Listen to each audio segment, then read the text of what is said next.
Welcome to the Let's Go Recovery podcast, where we investigate sobriety and beyond that, explore solutions to help us heal at the core, where the root of our problems like addiction or alcoholism begin. We hope you hear something in today's podcast that ignites a change in your life. I'm here on set today with Colby Love and her husband Boo. They're the founders of Finally Free.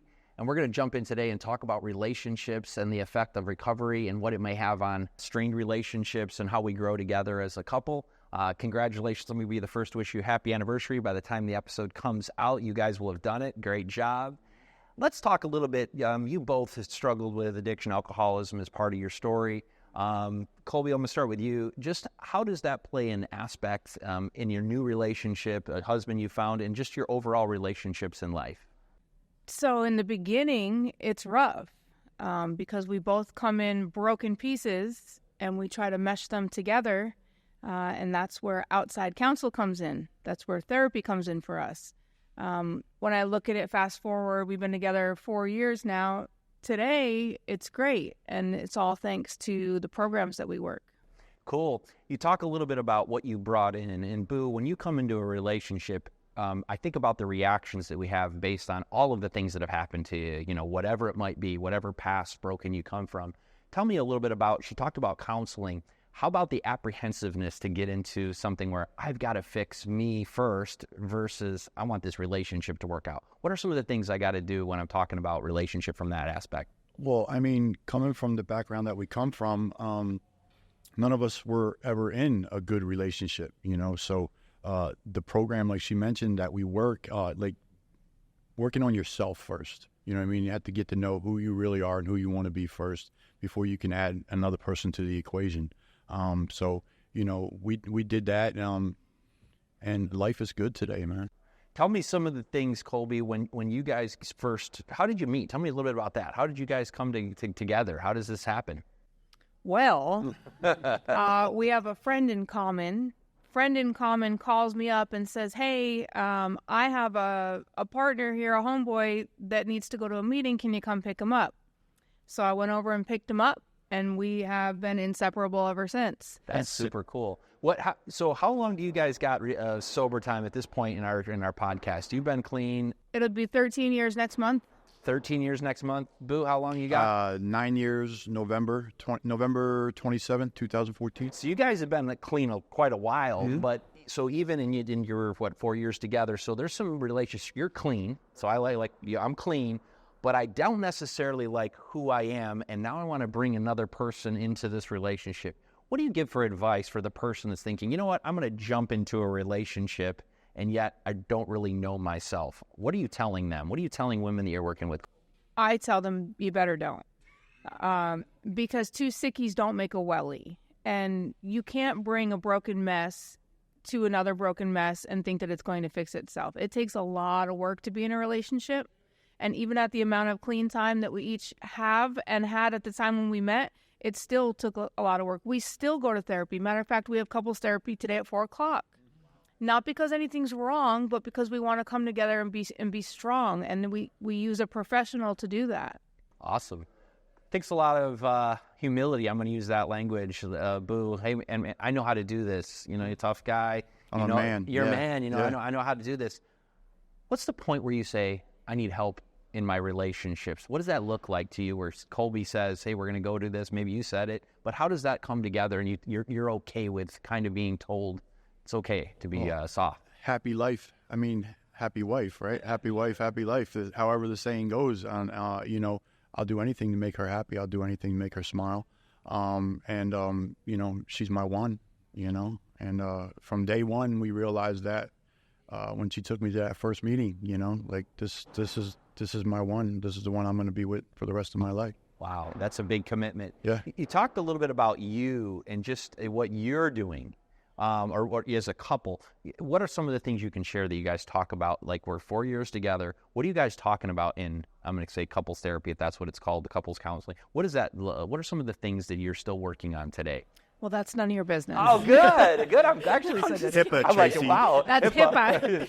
Disclosure. Run that disclosure on the bottom of the screen, if you will, guys. I'm kidding. So some of the things that we still work on, is money things, right? Because he comes from a different background from using money and saving money than I do.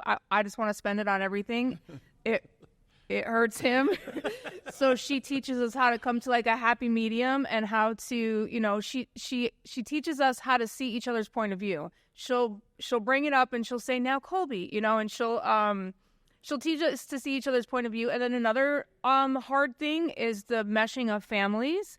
So he has a mom that loves him like no other. So that's not a struggle, but that's something different. I don't have a mom. Mine passed away due to addiction. And then I have these two children that I brought to the table who are now 21 and 23. But that is and always has been a struggle. Where does he fit in that, right? So those are two of the major things. Wow, there's actually a lot to unpack there, because we're not talking about just your relationship. You're talking about your past relationships, right? And people, I guarantee, in addiction are bringing into this relationship a mom issue, dad issues. I have daddy issues, so I can say that. Like, you're bringing that, and my reactions to my wife or my kids are probably a product of how my dad talked to me. Boo, talk to me a little bit about, you have this great relationship with your mom. I know a little bit about that story.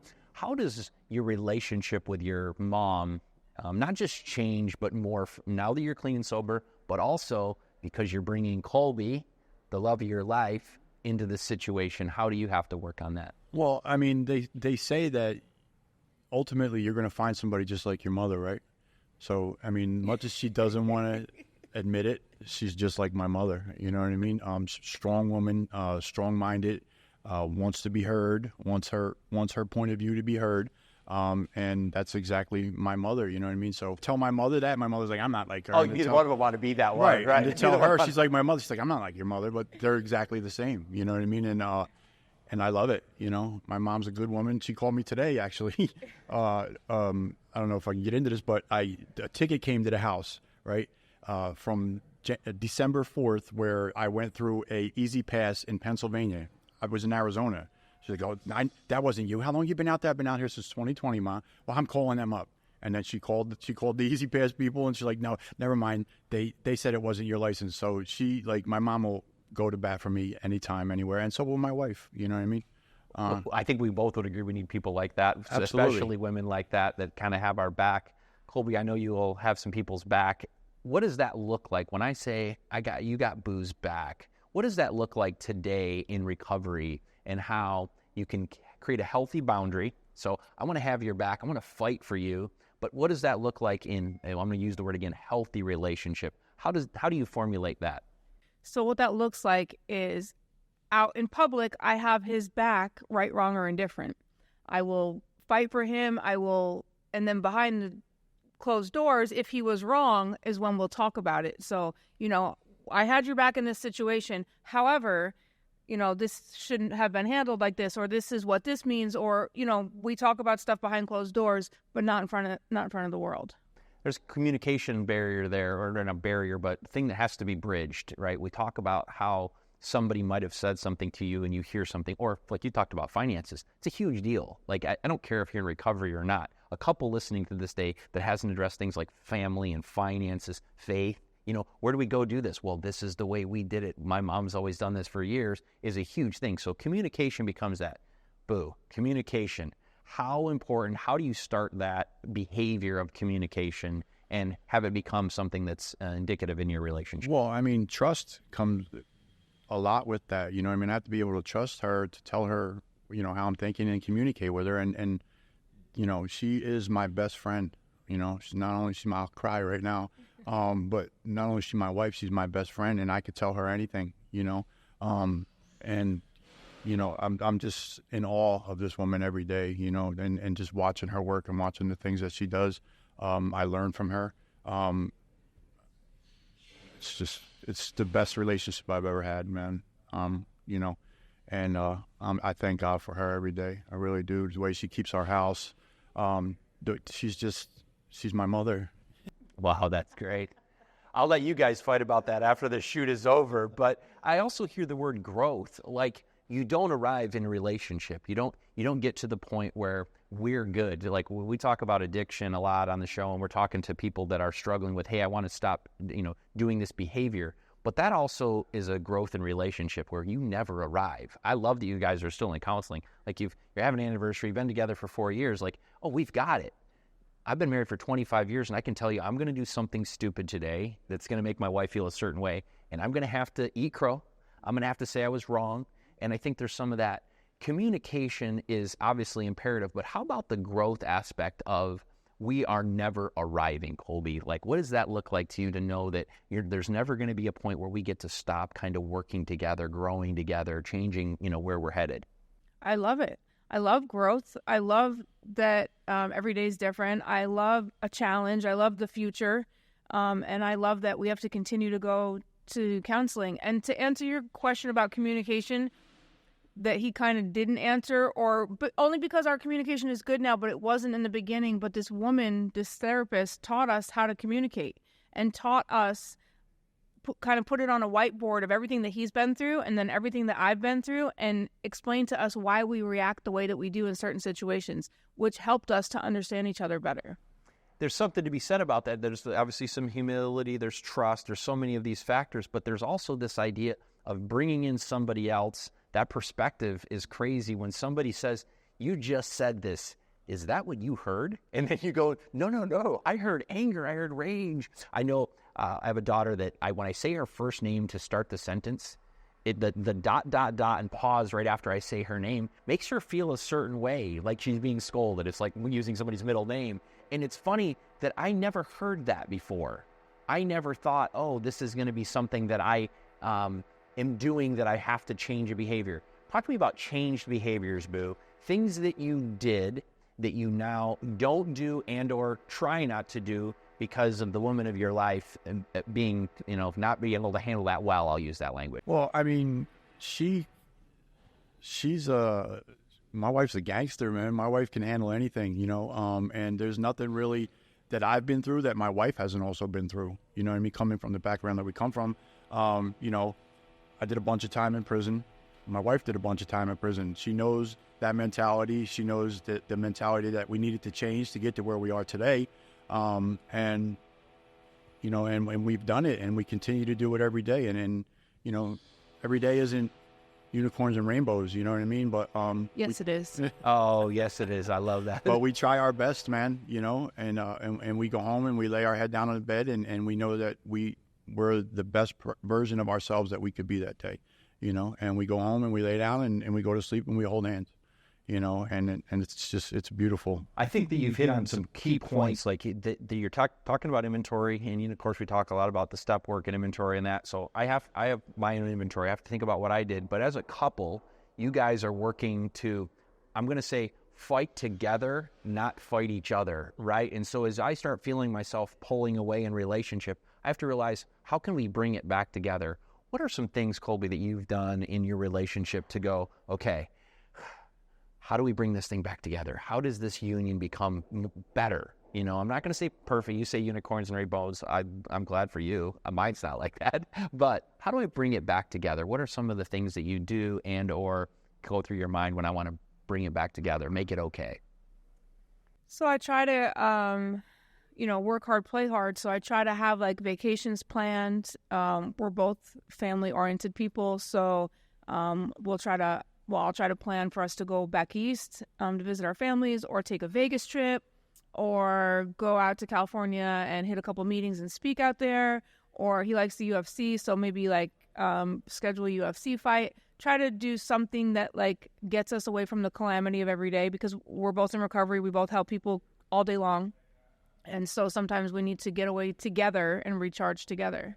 You talk about being in recovery together. You guys have this organization, Finally Free, and that's super awesome. You're helping people that are transitioning from a way of life that they used to have and get out of that. Boo, tell me a little bit about Finally Free and what that organization means to you. Well, I mean, it's new and it's fresh to us. We've been blessed to be able to own 2 homes now. So when we bought a second home, so the first home, instead of selling it or just renting it to another family or just renting it to just whoever, we decided to rent the rooms out to people that are in recovery who are on the right path and doing the next right thing.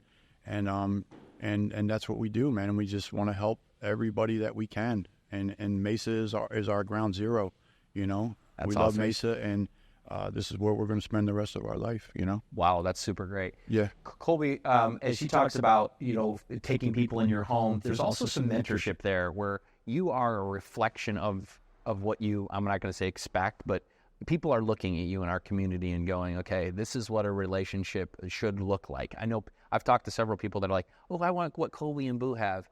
Tell them, what are some of the things that you're doing, not just the counseling aspect of it, but what are you doing as you start adding people like other outside influences? You've got, I'm going to say tenants, we'll call them that, clients for a better purpose. You've got all these people coming around there. How do you draw that line between who they are and your mentorship to them? And then how do you go back home? Like, how do you separate the work aspect, mentor aspect, and now your husband? Like, how do you separate those two? I don't know that they're separated, right? So the people that we bring into our lives are like family to us. If they need something, we stop what we're doing and we help them out, whether it's a ride to the store or whatever it is. I don't see that I really separate it. I mean, I turn off my ringer at 9 o'clock when I go to bed, and I don't put it on till like 7 when I get up. So that's kind of my separation piece. If my ringer's off and I'm in bed, you got to figure it out. How about you, Boo? Is there anything there that you go, hey, we have, you know, I'm going to say behaviors or things that we do that kind of help us be a couple or be at work? Like, is there anything that you put into safe spots like that? I don't really think there is. I think I'm the same man everywhere I go, and I believe she's the same woman everywhere she goes. We're just us. We're just Colby and Boo, you know, and we are authentic, and we are we are good alone, but we're better together, you know. And we do everything. We do everything together. Every decision that we make is a democracy, you know. We talk about stuff and we get through stuff. So if somebody needs help, if there's people that are living in our houses now that need anything, like she said, we'll drop whatever we're doing to go just help, man. And that's all we do. So we hit on finances. We hit on some family. So we bring some stuff into the relationship. What are some other things that we haven't talked about that are key foundational elements to a relationship? As far as we got counseling. What are some other things that maybe I'm forgetting about, like that we go, hey, man, this is to have a healthy or good relationship? What are some other things that we should be hitting on? So, like values. And as you were talking, I was thinking, you know, when I first picked him up to go to the meeting, and then we've been inseparable ever since, right? We never had the conversation. So there's like the thing on Facebook. It's like, make sure you guys agree on the temperature of the house before you get in a relationship together. That's stuff you don't think to talk about, right? You don't think to talk about values. You don't think to talk about like if one of our parents gets sick, are you okay with us bringing them in the house? Like, we both are, thank God that we have that background, but we never talked about any of the stuff, right? And most couples don't. Everyone's like, they fall in love and then that's it, you know? But you got to talk about values, and things down the road, such thing as kids too. Like, if the kids don't do well out there, can they move back in? Some people dig that, some people don't. Right. There's a lot there. I mean, when you start sitting down and talking about it, I know in recovery we say put a lot of stuff on paper. There's almost something there where you got to like list the likes. And I know that for me, we're a TV dinner family. Like, so it's no big deal for us to sit down, have dinner, TV's on, we're watching TV. I guarantee there's some people that come in my house that are like, oh, I would never do that. Now, again, I have to be willing to say, hey, are you okay with this? And then talk about it, because we get down the road so far, like, because you said I'm pretty and you said I love you. Like, oh, that's all we wanted to hear, right? Like, you found your mom in a way, and you found something in Boo, and it sounds really, really good. But then it's like, wait a minute. Boo doesn't know that I want him to take care of the yard? Like, I thought you knew. And Boo's like, I'm not doing that. I worked all week, right? So what are some of those things that have popped up? I'm going to ask you to be a little bit vulnerable for a minute. Like, what are some things that are popped up that surprise you that you guys haven't, I'm going to say, discussed, but you have navigated through? And what are some weird things? She said the temperature of the house. Well, we never really talked about that. I like it cold. She's always cold, so she likes it hot. But even sitting down to dinner, like, I come from a background, my grandparents raised me pretty much with my mom. My mom was a young mother, and we sat every meal, breakfast, lunch, and dinner. We sat at a table and we all ate together. And coming into the relationship, it wasn't like that. I'd be sitting at the couch. She's like, well, I'm bringing you to dinner over there. She'll be sitting over there or there. I'm like, no, we're going to sit at this table and we're going to eat. And we're going to enjoy each other's company. Yeah, and I had never sat at a table. It was weird for me. So I was down for whatever. I was like, you sure you don't want me to bring it to you on the couch? And he was like, no. And I was like, oh, okay. So, we had to learn each other. Yeah. What else? Tell me some things do we get. So we got the temperature. It sounds like we're never going to make Colby happy on that. She's always going to be cold. We got food. What are some other things? Talked a little bit about finances. What other things are there in a relationship that people don't even realize they don't know about each other? So I'm messy. Even though my house is clean, my stuff is messy. Like I can have a pile of clothes and I don't really care as long as it's clean in a way. He's super neat, and like the shoes are all lined up and the shirts are all color coordinated. Like we didn't talk about that stuff. Sometimes not anymore, but in the beginning he'd be like, is that how you're gonna Is that cleaned up? And That's I'm like, great. yeah. And he's like, okay. Just standing there scratching his head. And I, in the beginning, I felt some type of way, like, what's wrong with this dude? You know what I mean? You don't like it, don't look at it then. But we had to learn to come together because the therapist, and then my dad my dad is the one who suggested the therapist in the first place. Good man. Because I was like, he got to go. I'm not doing this. Because the relationship is work. And I wasn't trying to put in any work. And he said, Colby, I'm going to challenge you for the first time in your life to put some effort into this. Instead of just getting rid of everybody like you always do, I would like for you I'm challenging you, he put the ball in my court, to go to therapy with this man. If he wants to, if he will. So I'm like, will you? And he was like, yeah. And I was like, shit. And then made this appointment, and then this woman saved our lives. But anyways, my dad has always been woven through this thing. So I would call him with challenges, and then, he would kind of listen to me and then give me advice, and then he would talk to him.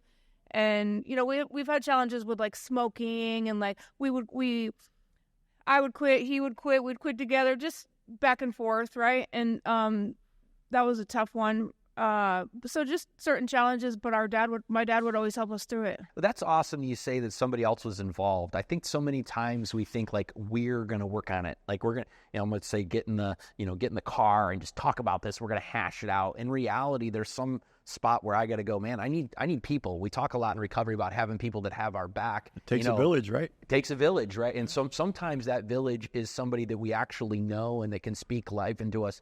How important is it for you I know you talk about family from this sense of like your group of people, the kids you have, the relationships you have with that. But how about other people that influence you other than your counselor? Who are some other people? And I'm going to say other couples. Is that important to you? Talk to me a little bit about other people that you hang out with that you go, maybe here's something I'm going to mirror, or here's something I want to bring into our house. Is there something like that other people can look into? Yeah, I mean, looking up to other couples is a great idea. We have a couple couples in our life that have mentored us through things. When we were getting married, we met with a couple for a couple weeks beforehand, and there's a couple power couples I can think of that we do like to be around them and kind of get their energy. But my dad is one of those couples. My dad is 20-something years sober with his wife that has matching, so they are one of our power couples. And they speak life into us more often than not. That's awesome. Anybody else, Boo, that you would have to add? There's a lot of people that I, being in sobriety, that I've come to say that I would like to be like that man or that couple. And you've had one of them on the show, Kristen Day. Her and her husband Ian they're like power couple of the West Valley. We're the power couple of the East Valley. You know what I mean? And and I look up to that man, and this is my sponsor, Brady. There's just people that I just want to be like, you know what I mean? And I look up to, and even though some of these people may not have as much sobriety time as me, but the way that they're living their life is awesome. And I look up to it, and, Yeah, I think you talk about becoming a product of your environment there. Absolutely. You hang around, 5 losers, 5 junkies. If you hang around the barbershop long enough, you're going to get your hair cut, right? Oh, I love that. That's a great line. I've never actually heard that, but I love that line. You talked a little bit about, vulnerability, but I think you also talked about expectation in there. I heard it. We didn't say the word expectation. In this case, Boo expects you to put your clothes away a little differently than you do. How does expectation in a marriage become a key factor? I mean, that's communication. You don't hit my expectation, but how does changing your expectation affect your marriage and or relationships? So expectations set you back in life. Relationships, whether they're intimate or personal, look, whatever it is, if you have expectations, you're always going to be let down. That expectations have to be pushed to the side. So, I mean, boundaries are what you can have boundaries, and there's certain things that you'll accept and not accept, and certain things that are okay and not okay. But if you have any expectations, you're it's not going to go great. You're going to get your feelings hurt. You're always going to get let down, right? Yeah. If I've said this is what I expect of you in any way, and again, because you may hit it in a false sense, because you want me to do that, I'll fulfill that, but it's really not authentic. Right. Boo, you got some recovery time under your belt. Mm-hmm. You've been sober a long time. How does recovery impact your relationship today? Oh, it's program, God, relationship. That's how it goes. You know what I mean? And if I'm not working a good program and I'm not doing my meetings for myself, then, and the same with her, she does her meetings, she does her thing. I go to my men's meetings, she goes to her female meetings.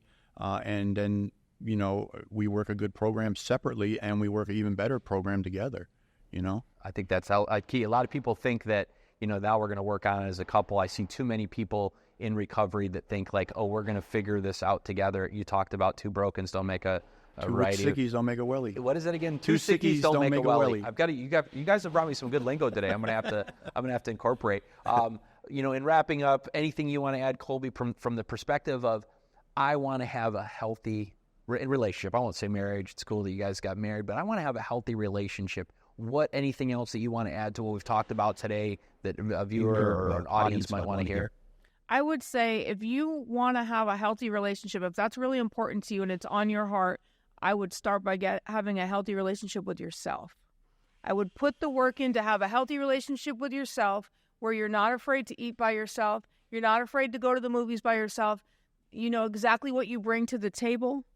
This way, when God does bless you with that man, woman, shim, him, whatever it is that you seek, then you guys can become, a good couple. But you have to do you first. You have to work on you first. Wow, that's imperative. Boo, anything else to add to that? No, she said it perfectly. You know what I mean? You got to be